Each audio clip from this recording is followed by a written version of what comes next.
Hello everyone and warmly welcome है दोस्तों आप सभी लोगों का आप इसकी शानदार प्लेटफॉर्म के ऊपर। तो दोस्तों सीएसआर नेट दिसंबर के टॉपर टॉक में आप लोगों का फिर से एक बार वार्मली वेलकम करता हूँ मैं वैभव सर। और आज हमारे साथ एक कैंडिडेट जुड़े हैं जिन्होंने सीएसआर नेट जैसी टफेस्ट एग्जाम को एक बहुत ही बेहतर और शानदार रैंक के साथ जो है हासिल किया है, क्वालिफाई किया है।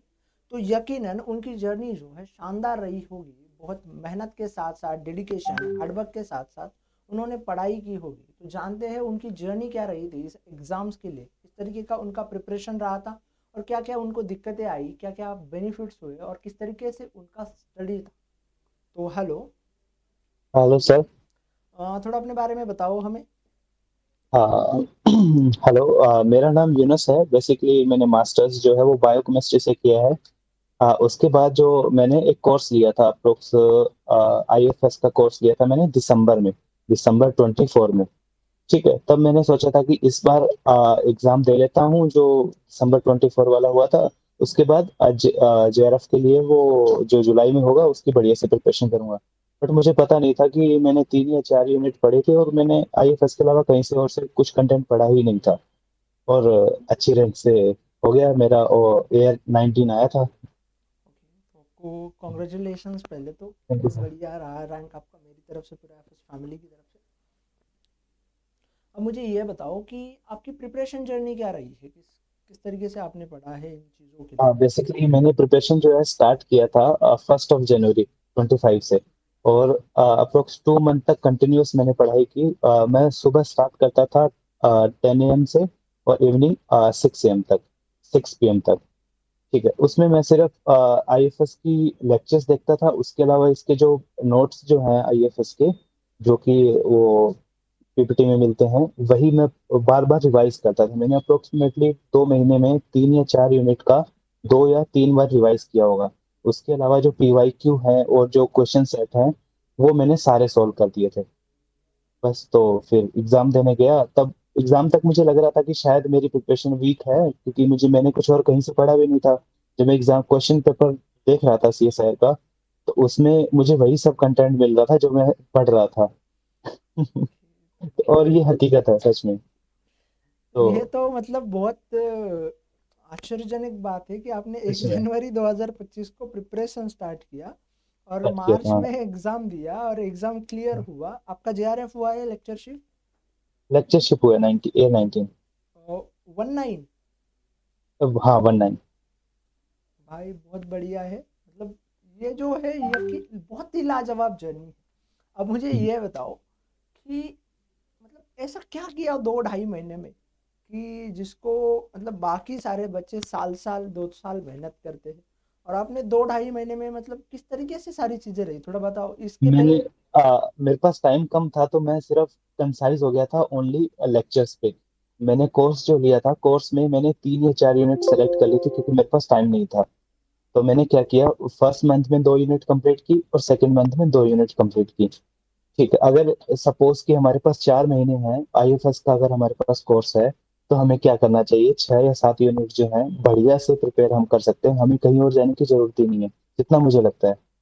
आईएफएस के जो लेक्चर्स हैं वो, और उसके अलावा जो लेक्चर्स की जो हमें पीपीटी मिलती है, उनका अगर 4 या 5 बार रिवीजन हो जाए, उसके बाद जो ये पीवाईक्यू हमें दे रखे हैं ना, वो अगर सारे पीवाईक्यू अगर सॉल्व कर लिए, तो मुझे लगता है जेआरएफ भी ऑल इंडिया रैंक 100 के अंदर आ जाती है आराम से। हाँ सच है। क्योंकि मेरे पास टाइम कम था, मुझे लगता है कि अगर 2 महीने और होते तो शायद जेआरएफ आराम से निकल जाता बढ़िया रैंक से। हम्म, तो आपका पूरा मेरा यकीन है कि अगले टाइम जो हाँ है जून में जेआरएफ निकल जाएगा। आराम, हाँ हाँ, क्योंकि मेरे पास एक्चुअली टाइम भी नहीं है ना, क्योंकि साथ साथ में मैं बच्चों को पढ़ाता भी हूँ। तो इतना उसके साथ भी, इसीलिए वही है ना कि जब टाइम कम होता है तो तुम कंसाइज हो जाते हो छोट कम चीज़ों पे। और मैंने कंसाइज कर लिया कि बस अब इतना मटेरियल मेरे लिए शायद सफिशिएंट है। और अभी सच में लगता है कि इतना ही सफिशिएंट है, इससे ज्यादा पढ़ना ही नहीं चाहिए। कि मुझे हाँ। ये बताओ कि आपका आपने पहली बार आईएफएस का नाम कहाँ से सुना था। एक्चुअली जब मैं मास्टर्स कर रहा था, तब मेरा इतना कोई वो था नहीं कि मुझे सीएसआईआर करना है, वो करना है। तब हाँ, हमारा एक क्लासमेट था, क्लासमेट के पास आईएफएस के नोट्स होते थे, वो कोर्स पढ़ती रहती थी। तब हमने कहा था कि यार ये कोचिंग का नाम पहले तो कभी सुना नहीं, क्योंकि दूसरी दूसरी कोचिंग्स के ऐड वगैरह आते रहते हैं यूट्यूब पे। तो तब मेरे दिमाग में था, जब अभी क्या है कि असिस्टेंट प्रोफेसर का एग्जाम आया था राजस्थान में, तो मैंने कहा यार इसकी प्रिपरेशन करते हैं, टीचिंग लाइन में भी है। तो मैंने कहा इसके लिए तो नेट चाहिए। तो, तो तभी मैंने ना अचानक से इसको फोन किया। मैंने कहा यार तूने वो कोचिंग ली थी तो कैसी थी? कहते यार वो कोचिंग बहुत बढ़िया है, तू अगर करेगा ना, मतलब मैंने बोला कि मेरे को सिर्फ नेट करना है, तो मुझे बढ़िया से सजेशन दे दे कि मैं कि उसके, या तो उसके ना आईएफएस की शायद बुक्स भी आती हैं, तो मैंने कंसिडर किया था मैं बुक्स ले लेता हूँ, कोर्स तो शायद मुझसे पढ़ा नहीं जाएगा, बहुत बड़ा होता है। तो उसने कहा कि तू बुक्स तो रहने दे, कोर्स ले ले, और कोर्स में जो पढ़ाएंगे ना तू उतना ही पढ़ेगा तो हो जाएगा। शायद उसका जेआरएफ हो गया था आई गेस। तो मैंने कहा ठीक है। तो फिर मैंने कोर्स लिया और मैंने शायद 31st को देखा था। लकीली क्या हुआ, उस दिन ऑफर चल रहा था 60% ऑफ का शायद, ऐसा कुछ। तो मैंने कहा ये तो बहुत सस्ता मिल रहा है, तो ले लेते हैं, अगर ना भी हुआ तो इतना कुछ नुकसान तो हो नहीं रहा है। तो मैंने उस दिन कोर्स ले लिया, 31st को मैंने कोर्स लिया और 1 जनवरी को मैंने पढ़ना शुरू किया। उसी दिन से लगातार 2 महीने तक मैं पढ़ा और लकीली हो गया। लकीली तो क्या ही है, सच में वो कंटेंट ही ऐसा था कि उसको पढ़ने से जो हो गया। पढ़ा। हाँ। मतलब जो बच्चे हर साल जो है वो उनका होता है कि 31 को मजा करेंगे, 1 तारीख से पढ़ना स्टार्ट करेंगे।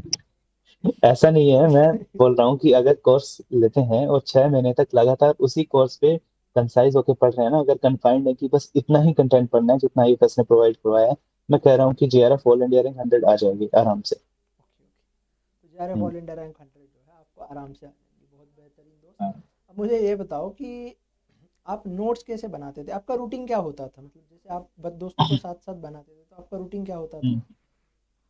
मेरा क्या है कि मैं सुबह 10 बजे लेक्चर स्टार्ट करता था पढ़ना। उसके साथ साथ जैसे जैसे लेक्चर चल रहा है वो मैं साथ साथ में लिखता जाता था। तो ठीक है, जो सर ने जैसे जैसे पढ़ाए थे ठीक तो वैसे ही नोट्स मैंने बना रखे, मतलब कि आईएफएस के जो पीडीएफ हैं वही मेरे नोट्स हैं, वो मैंने बस कॉपी में लिख रखे हैं वैसे ही एज इट इज। ठीक है, उसके बीच में मेरे को टाइम कम मिलता था, तो जैसे कि मुझे क्लासेस भी लेनी होती थी बच्चों की, तो दिन में मैं 3 या 4 लेक्चर देख पाता था बस। ओके, तो आप दिन में जो है 3 या 4 ही लेक्चर देख पा रहे हैं। बहुत हाँ। उसी के साथ साथ मुझे ये बताओ कि आप जैसे मतलब आपको सबसे इजीएस्ट यूनिट कौन सी लगी जितने भी आपने प्रिपेयर की थी उनमें से? सबसे easiest unit developmental biology. Okay. हाँ। इसके पीछे कोई रीजन है? अरे पता नहीं, सबसे मुझे, जब मैं मास्टर्स में भी था तब बात करते रहते थे सब लोग कि जेआरएफ में जो है सीएसआईआर में अगर डेवलपमेंटल बायोलॉजी होती है तो बहुत क्वेश्चन आते हैं उससे, और कहते हैं कि सबसे टफेस्ट यूनिट भी वही है। जब हमारा एग्जाम लगा था मास्टर्स में, तो मेरे 16 मार्क्स आए थे आउट ऑफ 50 मास्टर्स के एग्जाम में। तो मैंने कहा यार ये तो सब नहीं होगा, तो मैंने कहा कि यार अगर क्वेश्चन सबसे ज्यादा ये आ रहे हैं, टाइम कम है, तो क्यों ना हम डेवलपमेंटल बायोलॉजी से ही स्टार्ट करते हैं।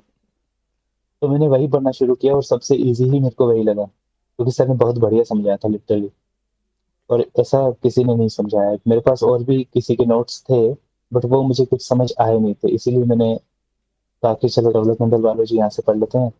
और फिर जब मैंने डेवलपमेंटल बायोलॉजी, मेरी फर्स्ट यूनिट थी जो मैंने यहाँ से पढ़ना शुरू किया, और उसके बाद मैंने कहीं भी कुछ भी नोट्स नहीं देखे, क्योंकि मुझे पता चल गया था कि इससे इजी वे तो हो नहीं सकता चीजों को समझने का। बहुत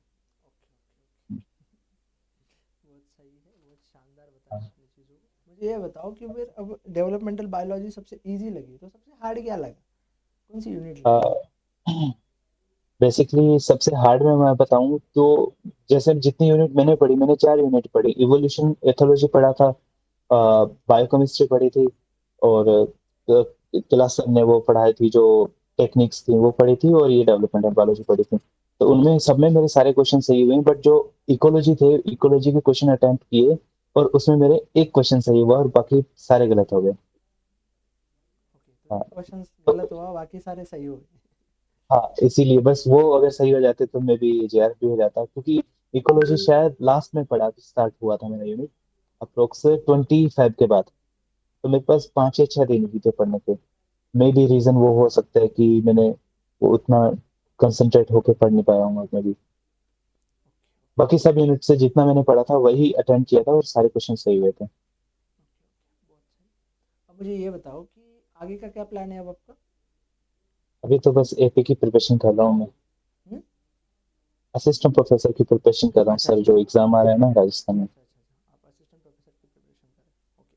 हाँ तो मुझे ये बताओ कि जो भी नए दोस्त थे, जो भी नए फ्रेंड्स थे, जो भी आपकी तरह प्रिपेयर करना चाह रहे हैं, तो उनके लिए क्या सजेशन देना चाहोगे? ऑलरेडी मैंने सजेशन दे दिया, अगर वो वीडियो देखेंगे तो उनको पता चल जाएगा। मेरा यही सजेशन है कि जब तुम्हें लगता है कि हमें जेआरएफ करना ही है, अगर तुम्हारा एम है कि जेआरएफ करना है या फिर नेट क्वालिफाई करना है, तो मुझे नहीं लगता कि हमें बहुत सारी रेफरेंस बुक पढ़ने की जरूरत है। ऑलरेडी अगर तुम्हें लगता है कि रेफरेंस थोड़ा बहुत नॉलेज होना चाहिए, तो आईएफएस के जो बुक्स जो आती हैं वो पढ़ना ज़्यादा बेहतर है, क्योंकि मैंने बुक्स देखी हैं आईएफएस की, मेरे पास भी है अभी भी। और मैं जो बच्चों को पढ़ाता हूँ उसी से कंटेंट अभी देख भी रहा हूँ। बहुत अच्छा कंटेंट है, मतलब रेफरेंस बुक के बराबर ही उसमें कंटेंट है, तो वो देख सकते हैं। पहली चीज ये, और वो बहुत ज्यादा टाइम हमारा सेव कर रहा है जो आईएफएस की बुक्स है। उसके अलावा जो कोर्स है, मैं तो बोलता हूँ कि सिर्फ कोर्स ही अगर पढ़ लेना तो मोर देन इनफ है। मतलब कि कोर्स एक तो बहुत जल्दी खत्म हो रहा है, 5 महीने में खत्म हो जाता है।